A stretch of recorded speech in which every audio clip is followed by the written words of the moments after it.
December 2nd, the long-awaited book Grace Alone was released. The celebration of Satya Dharma, the Eternal Truth, started with the honoring of Param Sadguru Sri Gajanan Maharaj. The primary chief guest is none other than Param Sadguru Sri's grandson, Rajubhau Maharaj. Param Sadguru's sister, Srimati Kamalatai Baburauji Parke, also graced the occasion. Great spiritualist and scholar Gurudev Vidya Vachaspati Sri Shankar Abhyankar enlightened the audience with his divine discourse. Also, none other than Param Sadguru Sri's disciple and sincere pracharak, Principal Dr. Srimati Kamalatai Thakur, was also one of the main invitees at the podium. The program would not be complete without Dada Shri, what Suvarnathai calls Guruji Shri Mohan Jadhav lovingly.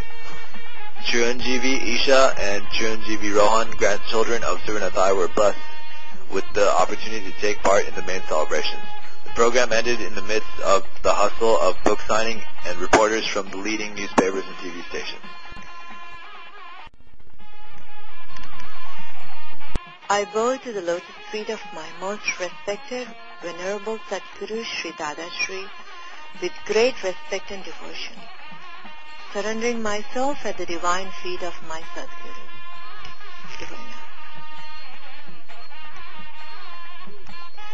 Except from the book Grace Alone. If Ishwar, that is Paramatma, meets you, what will you ask for? I was quite surprised at the question. It came from Shri Mohan Jadhav Dada Shri, disciple of the Supreme Spiritual Master and the Vaishwanar incarnation who resides in Akkalkot. I said, how can Ishwar meet me? But if he really meets you, then I could not grasp Dada Shri's intention. I turned to perform the ritual of Agnihotra as he had instructed a while back. Dada Shri interrupted. You may not have known that when you began to perform Agnihotra, you began to receive pure grace, the divine blessings. Dada Shri visited me 1 month and 13 days after I began performing Agnihotra. He arrived at 10:30 in the morning. Earlier at 7 that morning, during my worship, I had seen Shri Shripad Shrivalabh seated gracefully in my sanctuary, my place of worship, not the deities on the altar. I reminded Dada Shri that on other occasions he had come to my house at 7. The following Thursday, he came at 8 without my invitation. He sat in my sanctuary and asked me to sit before him.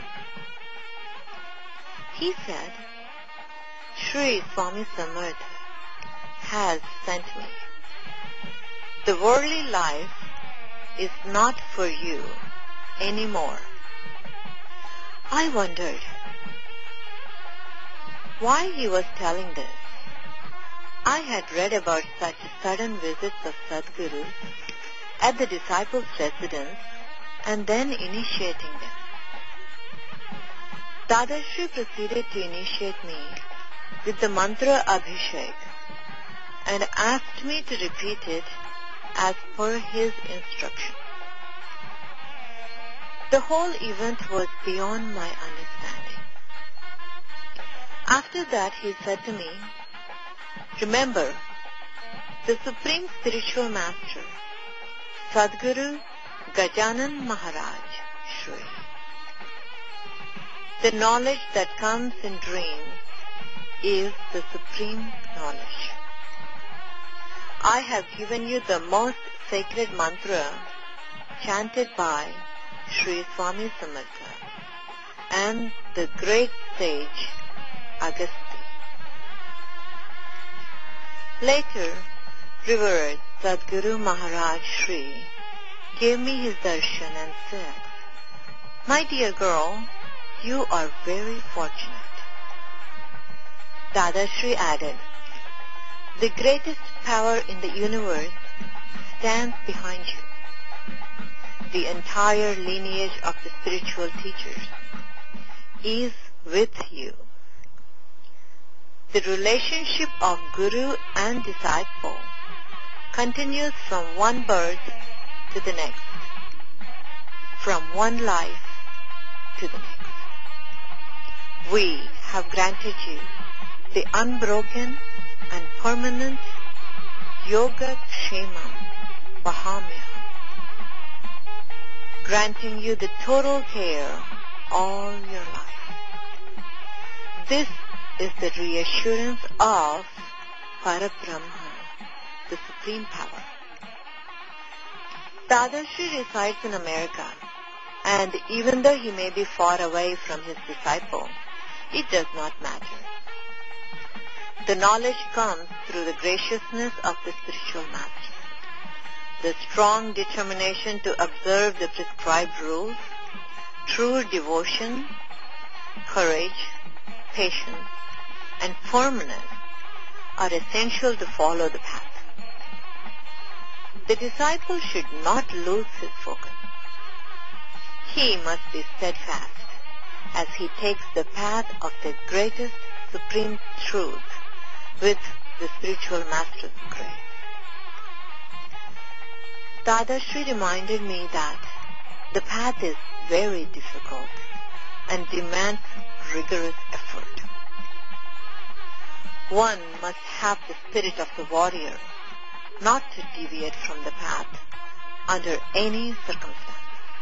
He added, once the knowledge is realized, everything is understood. That is the omniscient state.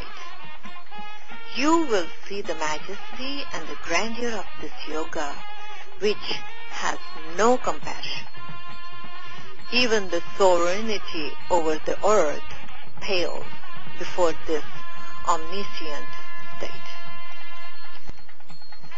The one who attains the supreme state of grace reaches the highest state of spiritual consciousness, becomes God.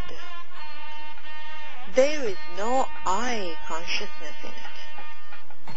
That is the supreme truth. Self-knowledge is the Swarup Yoga, the state of self-consciousness or identity with Brahma. That self-knowledge is eternal, without life and death, pure, spotless, and self-realizing. That state of self-knowledge takes you to perfection. There is only oneness. Dadarshi has taken me on the path that leads to the highest truth by guiding me properly. He performed all the yogic kriyas to start out the meditations. Graciousness of Sadguru is part of my being. His loving graciousness inhabits my heart. Dadarshri's advice was very valuable. He said, write your experiences that come to you during your meditation. Your experiences will guide other spiritual acts. All that I have experienced during my meditations have been recorded here. Surrendering myself at the divine feet of my Sadguru.